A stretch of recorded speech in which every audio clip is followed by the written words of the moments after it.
2 km. Potpuno novi Sim ADX 125 na recenziji.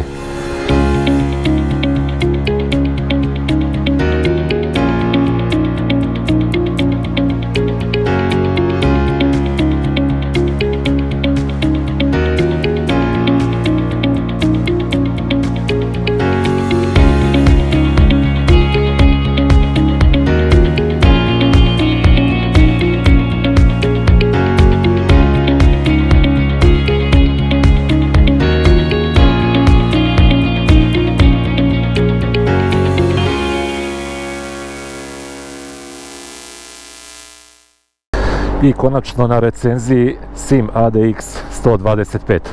2 km na satu, tek izašao iz salona, odnosno tek stigao u salon i ja imam tu čast da ga malo razradim, a i da snimim neku recenziju i neke prve utiske o ovom skuteru, da vidimo šta je ovo i kako ovo izgleda. Inače čekam već mjesecima da dobijem priliku da baš ovaj skuter testiram. Bio mi je mnogo zanimljiv sa svih onih YouTube klipova koje sam gledao konkretno na kanalu Ride with Alex i stvarno sam imao želju da ga probam i da vidim šta je ovo u stvari. E sad odmah da se ja ogradim, a da i vi znate šta ćete gledati, odnosno šta nećete gledati.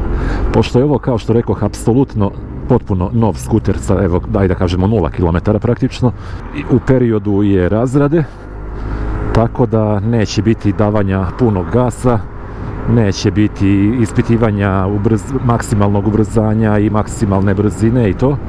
Znači, lagano ćemo da ga vozimo. Ostaće kod mene nekoliko dana, takav je bio dogovor sa drugarima iz Eurosumara. Ovo inače nije sponzorisan video. Imaću priliku da ga vozim malo i po gradu, malo i van grada, malo ću da odem možda i na avalu.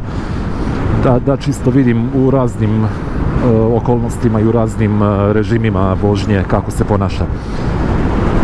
Trenutno, evo, vozim ga 80 na sat, nisam ni osjetio,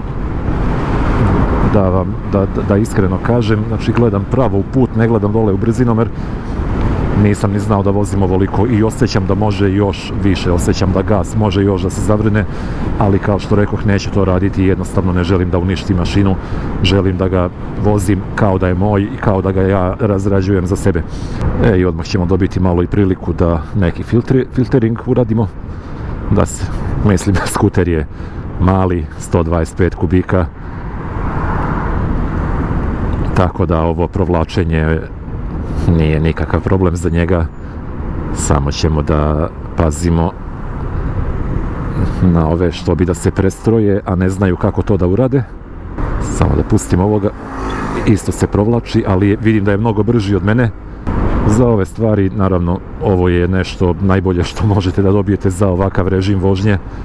Prvi utisak, mislim, nije ovo prvi put da sam seo na ADX 125, par puta sam ga u salonu, onako u mestu, isprobao i ono što mogu da kažem, evo i sad kad sam drugi ili treći put seo i počeo da ga vozim, prilično je udobno, kao recimo na, koji je to bio, ADX TG 400. Imam utisak da je sedište malo tvrđe nego Joyride-ovo, ali je i pored toga prilično udobno. Onaj zadnji deo sedišta koji je onako malo izdignut također je dovoljno visok da mi pruža lepu potporu, možda ne baš kao TG 400, ali blizu je. Više me podsjeća recimo na ADX 300. Udobnije od Joyride-a u svakom slučaju.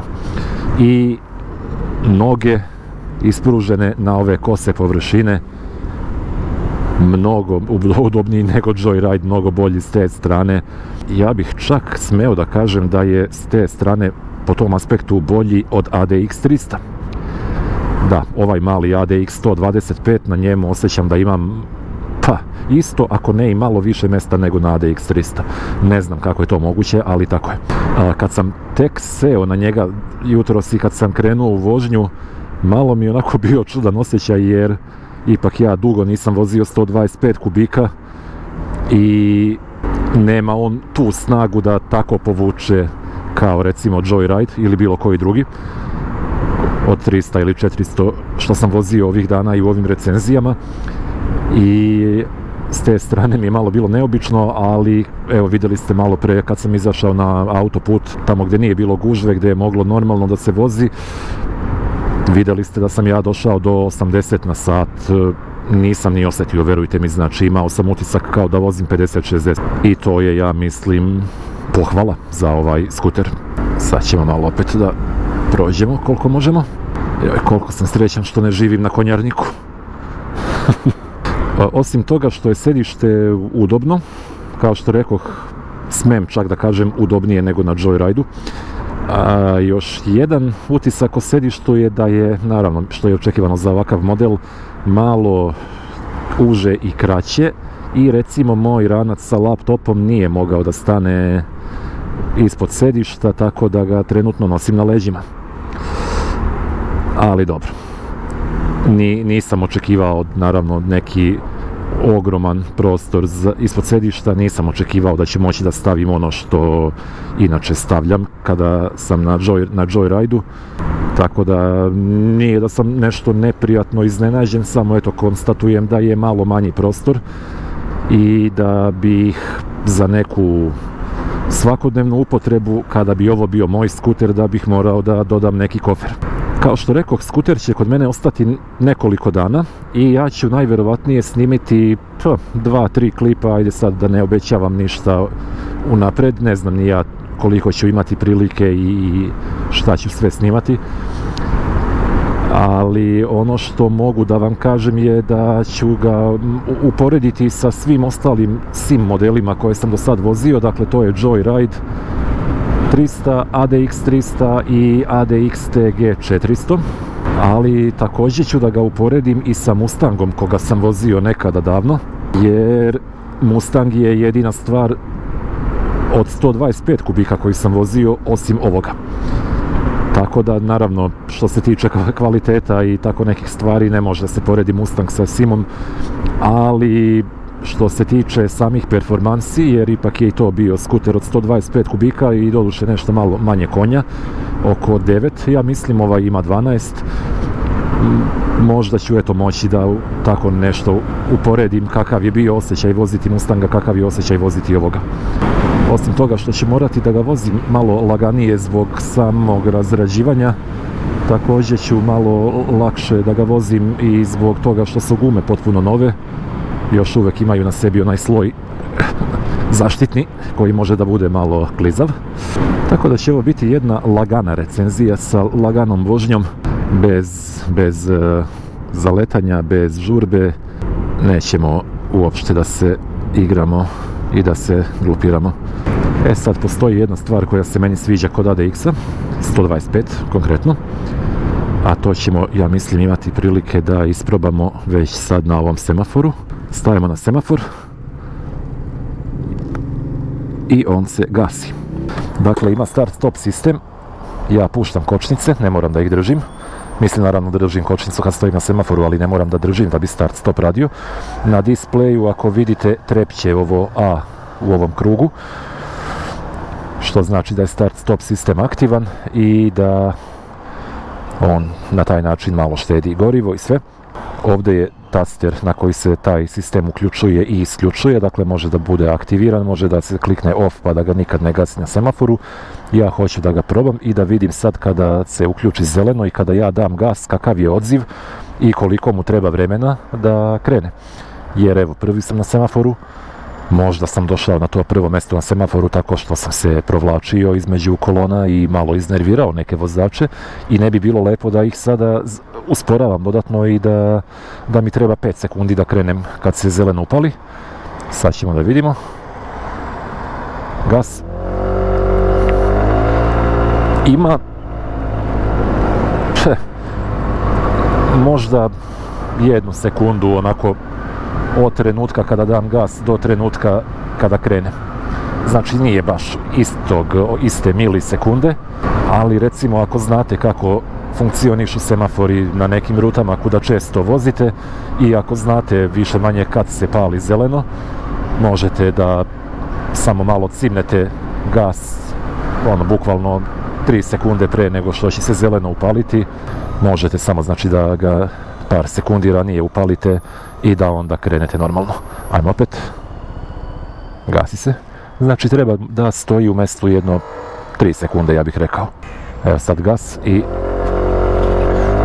Pa dobro, sekunda otprilike. Sekunda mu treba.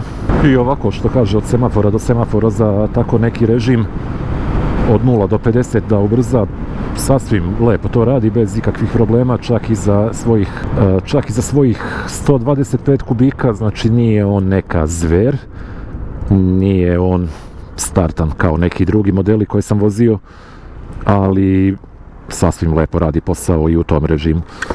I da, inače sve ovo što gledate, ja to radim na pola gasa više manje, upravo zbog toga što on nije razrađen i što ne želim da uništim mašinu, znači rekao sam vozit ću ga i razrađivat ću ga kao da je moj.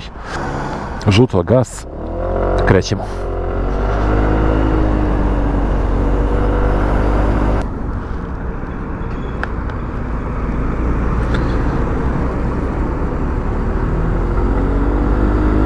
Stabilan u sporoj vožnji bez spuštanja nogu i u ovoj situaciji kad sam se skoro pa zaustavio. Možda nije baš kao TG400 stabilan, ali sasvim zadovoljavajuće. Kada pustim ruke sa kormana neće da trese, čak ni preko ovih rupa i džombi, a sjećate se ADX300 kako je tresao korman čim ga pustim.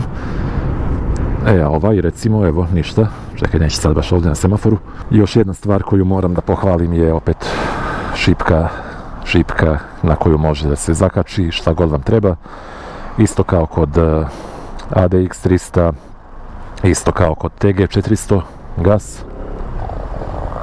Samo da Škoda da gas. Znači, ovaj tip kormana ja obožavam i to je jedna od stvari. Sad ću da isključim start stop da mi se ne bi ovdje ugasio na sred raskrsnice. To morate da vodite računa. Dobro, za prvu vožnju, za prvih koliko, 14 km, ajde 12 da kažemo. Sviđa mi se za ovako neku gradsku varijantu gdje, samo da vidimo, nema nikog, naravno bez puštanja nogu, sve ovo radimo standardno. Sviđa mi se za ovako neku gradsku varijantu, za provlačenje kroz gužvu, mali je, zgodan je za tako neke stvari. Ok, sad iza mene ima nekih automobila, tako da ću, a ja po ovoj klizavoj podlozi ni sa Joyrideom koji ima City Grip 2 ne volim da vozim nešto brzo, pogotovo kada skrećem. Inače sada vidite i da se display promenio, TFT display koji ima onaj automatsku promjenu iz tamnog u svetli režim i obrnuto, tako da ne blješti ono belo, ne bije vam u oči i ne smeta vam. Ajde da vidimo ABS. Dobar. Ajmo još jednom na ovoj klizavoj podlozi. Dobar. Znači igra. A što to radiš sad? Što se gasiš?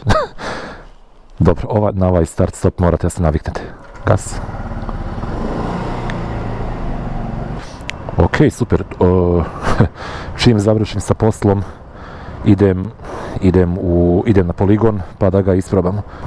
Lepo. Lepa mašina i mnogo mi se sviđa ova boja. Ajde da ga ugasimo samo da ne trošim gorivo, da mu ne kvarim prosek potrošnje. Mali skuter, 13 inča točkovi. Lepa mašina za grad, a vidjet ćemo za nešto drugo kako to izgleda. Ajde, vidimo se u nastavku. Evo nas u drugom delu ovog prvog dana.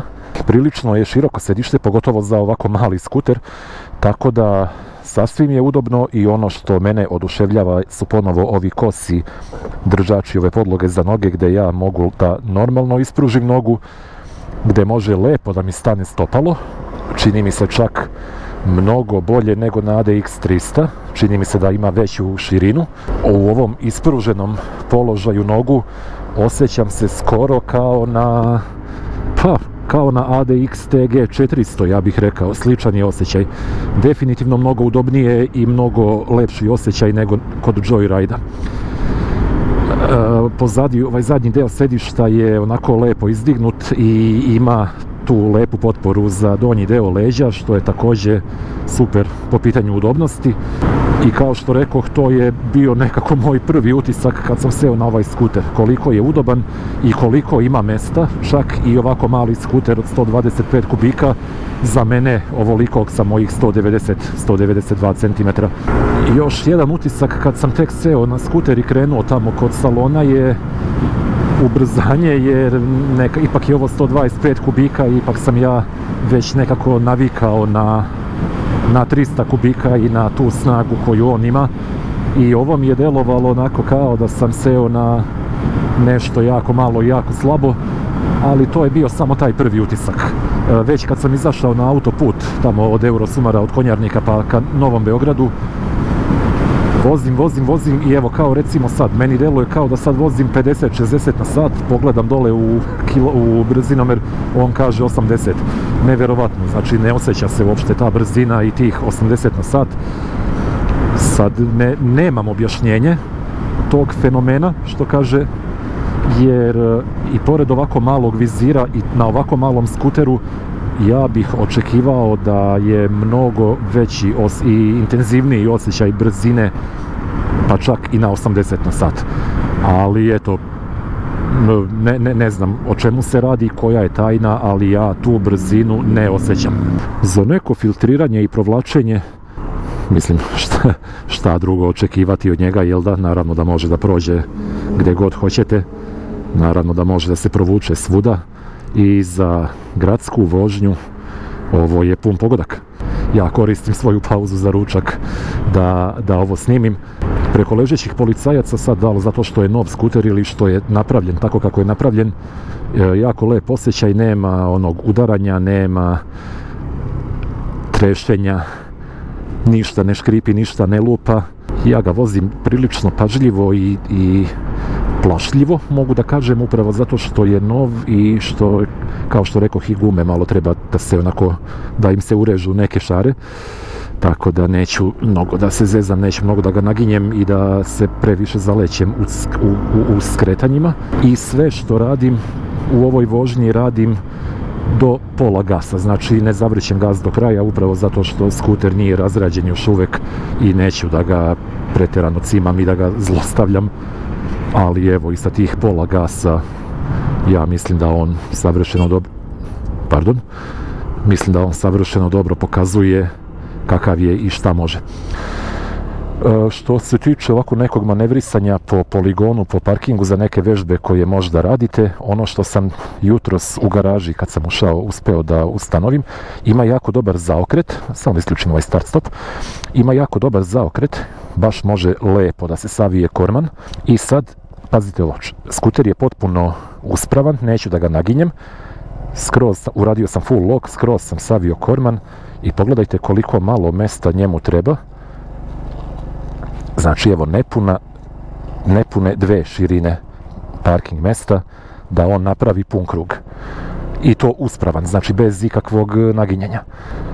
Sad koliko je on za neke ADX varijante, to ne znam.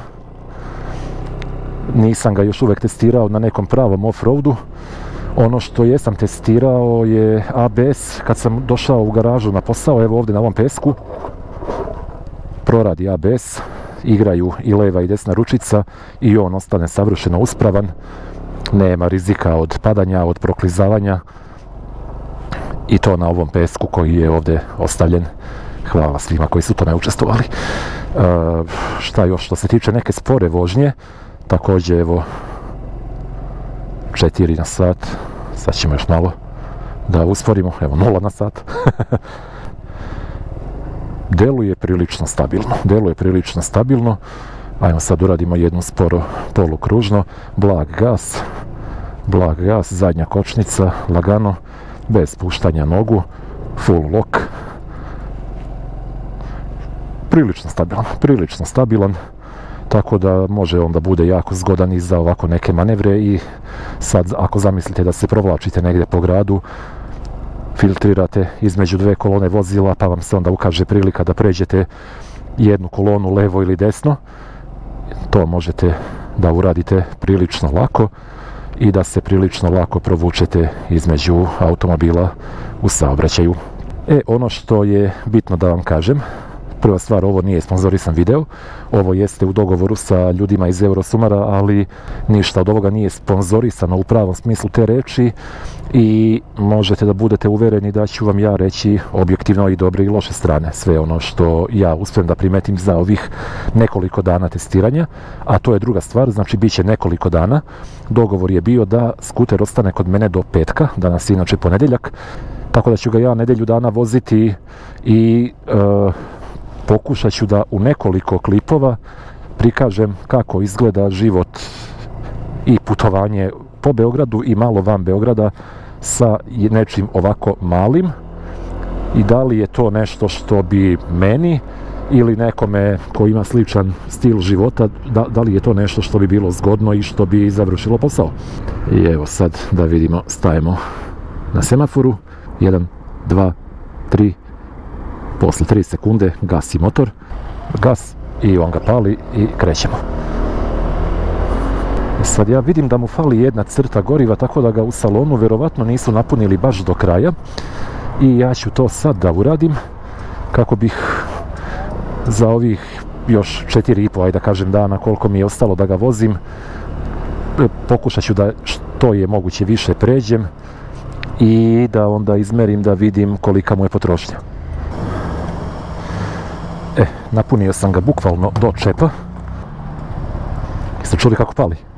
Znači nema onog zvuka paljenja, onog standardnog, ono samo počne odjednom da radi motor bez ikakve najave čim pritisnete dugme. Mnogo dobra stvar.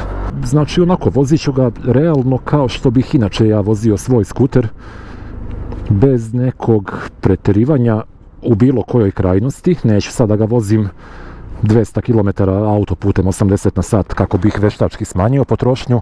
Neću ni da se baš trudim da budem u nekom špicu i da što više stajem i krećem. Znači, apsolutno kao što vozim svoj Joyride, tako ću voziti i njega ovih nekoliko dana i na kraju ćemo da vidimo koliko je potrošio i koji je prosek. Moje očekivanje je da neću potrošiti ni pola rezervoara. Kako me oduševljava ovaj start-stop sistem. Rezervoar je 15 litara. Ja mislim da on u gradskoj vožnji i 3 litra neka izvuče, to jest neka digne na 3 litra prosek. To je koliko? Za 5 dana koliko ja mogu da pređem, 250-300 km, pa ajde, potrošit ću možda malo više od 300, ali malo više od pola rezervoara, ali neće to biti ništa strašno. Sad dobro, imajte u vidu da se on tek razrađuje, tako da možda to malo može da digne potrošnju, ali svejedno vidjet ćemo objektivno šta vas čeka ukoliko biste kupili ovaj skuter nov sa 0 km. Sad ne može onda povuče kao nešto 300 kubika, ali dobro, dobar je, snalazi se. Ja inače mnogo volim ovu ulicu zbog testiranja ADX mogućnosti, odnosno tih off-road mogućnosti skutera, jer je asfalt u tako katastrofalnom stanju da jednostavno ne moram tamo da tražim neke neasfaltirane puteve i da idem van grada.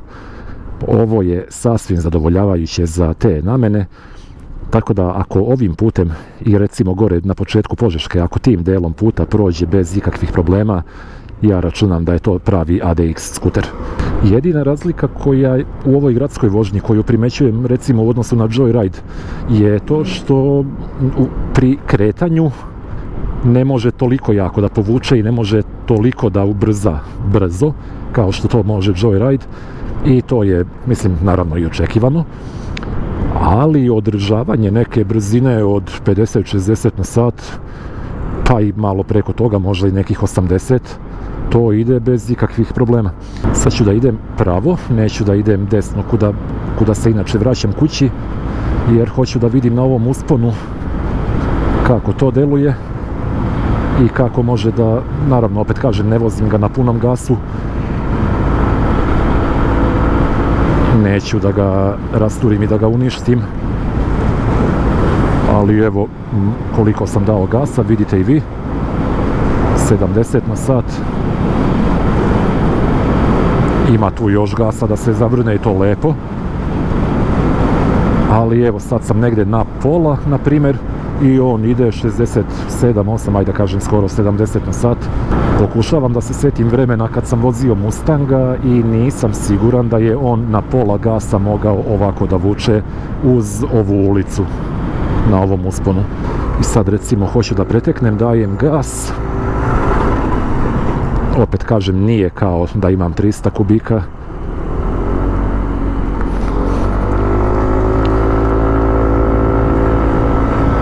Ali nije ni da dajem pun gas.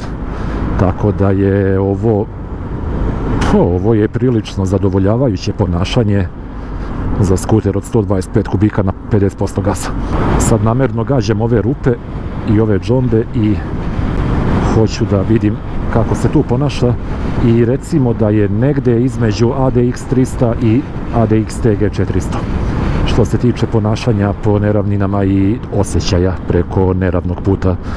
Nije sad ono da kažem da ne osjećam ništa, ali opet sve je to dosta ublaženo. Ajde, dok ti gledaš telefon, ja ću da te sa desne strane obiđem, nadam se da se nećeš ljutiti. Ne može da sačeka Instagram i Whatsapp, majku mu njegovu, ne mogu da verujem. Retrovizori mi se sviđaju, onako nisu nešto posebno ni veliki ni mali, ono što ljudi vole da koriste izraz zlatna sredina, mada to nema apsolutno nikakve veze sa zlatnim presekom, jel da? Ja vidim u levom retrovizoru, vidim deo svoje ruke, ali ona možda zauzima četvrtinu retrovizora i ostatak je sasvim pregledan i ja super mogu da vidim šta se nalazi iza mene. U desnom retrovizoru, desni retrovizor nisam baš namestio najbolje, tako. Sad je mnogo bolje i sad je tu ista situacija, znači možda neku četvrtinu recimo do sad ću da probam da vam pokažem, ovako nekako do ove linije, ovaj deo ovde mi zauzima ruka koju vidim i ovo odavde tamo je sve slobodno i mogu lepo da vidim šta se dešava iza mene. Znači retrovizori krajnje pristojni za ovako mali skuter. Bolji nego na Mustangu. Eto, da ga čisto uporedim sa njim. Stabilnost, čak i po ovom neravnom putu, evo, bez ruku, sa fabričkim gumama, ni da mrdne ni naznake onog speed wobla, znači kao TG 400 više manje, deluje prilično stabilno. Čini mi se da su dobre kočnice, sad ću malo da odem do poligona da ga istestiram tamo, ali mislim da jako dobro hvataju, tako da ćemo da i to sad snimimo za koji minut.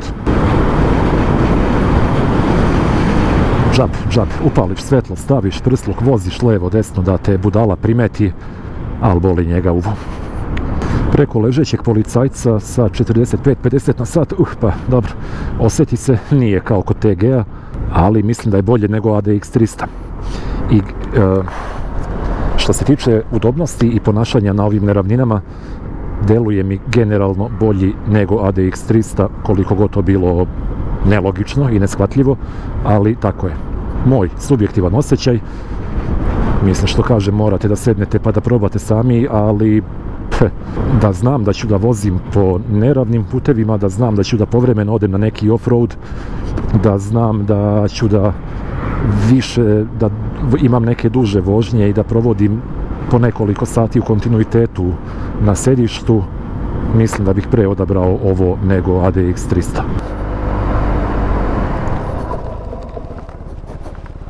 Dobro, namerno sam htio od ove žute linije da krenem da kočim, da vidim da li ima dovoljno kočione snage da stane na vreme i zakočio je lepo. Aktivirao mi se ABS.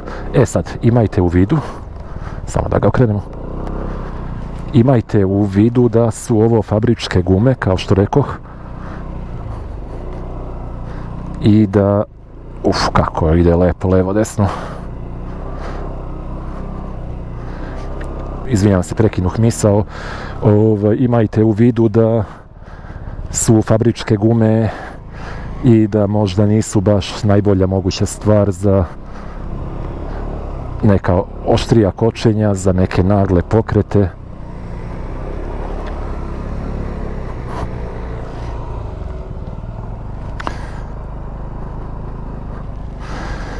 imajte u vidu da ja imam ranac na leđima i da mi je malo nezgodno da izvodim tako neke stvari, ali pazite kako mogu lepo da napravim ovaj krug malog prečnika. Naravno, snimit ću ja ovo sve malo detaljnije sa drugom kamerom i to sve u nekom trenutku. Ajmo ovako da probamo sa nekih 40 na sat. Kočimo sad. Dobro. Ok. 3 metra možda. Nije loš za ovako neke stvari, za ove spore manevre. Kaže, malo je čudan osjećaj, jer osjećam kako je mali skuter i prosto mi nedostaje neka malo veća masa i da osjetim tu težinu, da znam koliko mogu i šta mogu sa njim, ali to je opet neki moj lični osjećaj. Ništa, samo sam na kratko hteo da stanem ovdje na poligon da to probam. Ja mislim da polako možemo da završimo sa ovim prvim klipom koji se zove Prvi utisci o skuteru. I evo samo da rezimiramo šta sam ja u to u stvari, koji su to u stvari moji prvi utisci za ovih 30-ak kilometara koliko sam ga vozio. Onaj prvi utisak je bio da je udoban i da je za ovaj ispružen položaj nogu u nivou TG 400 bolji nego ADX 300 i definitivno bolji nego Joyride. Što se samog sedišta tiče, malo je tvrđe nego kod Joyrida, recimo u nivou TG 400, i također je potpuno udobno, bez obzira na tu tvrdoću. Opet kažem, to je moj utisak, moj ukus, moj osjećaj. Treća stvar, što se samog sedišta tiče, da nije dovoljno veliko da moj ranac može da stane sa laptopom u sedište, tako da je to jedna negativna strana za moj režim života i za moje potrebe. Znači, kada bih koristio ovaj skuter svakodnevno od kuće do posla i nazad, trebao bi mi i kofer. Mislim, naravno, kofer bih stavio, pa bih ga stavio koji god skuter da je u pitanju, tako da kad sam sa Mustangom mogao da živim, mogao bih i sa ovim, naravno. Sljedeća stvar je osjećaj pri samom kretanju, kada tek počne da ubrzava. Meni je delovalo kao da prilično slabo ubrzava i da nema nešto mnogo snage, ali onda sam se sjetio da je ovo 125 kubika i 12 konja, a da sam ja sišao sa Joyrida koji ima nekih 270 kubika i 24 konja, tako da to ubrzanje naravno ne može da bude isto kao kod Joyrida i to je vjerojatno samo stvar navike, odnosno da se malo izgubi ona navika od Joyrida da bih mogao da zaista dam sud o tome kakav je ovaj po pitanju ubrzanja. Treća stvar koju sam vam napomenuo, ovaj skuter je potpuno nov, 0 km ili da kažem 2 km imao kad sam ga ja uzeo u salonu, tako da je i dalje na samom početku perioda razrađivanja i ja ga definitivno neću voziti onako kako sam vozio ADX 300 i ADX TG 400, jer jednostavno neću da uništim motor i da napravim problem nekom budućem vlasniku. Tako da sve što ja radim i što ću raditi u ovih nekoliko klipova, a ovo će biti recenzija iz više delova, bit će na pola gasa, više manje, ali i na pola gasa, kao što sam već pomenuo, 50 na sat ovaj gradski režim može da izvuče bez problema.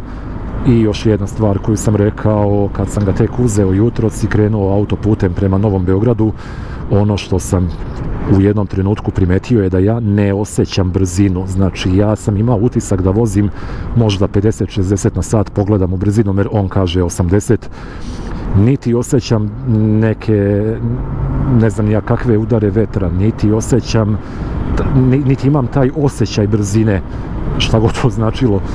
I to mi je nevjerovatno. Znači, mnogo sam više osjećao brzinu i mnogo mi je više smetalo sve to i taj vetar što me udara i taj nedostatak normalnog vizira kad sam testirao ADX 300.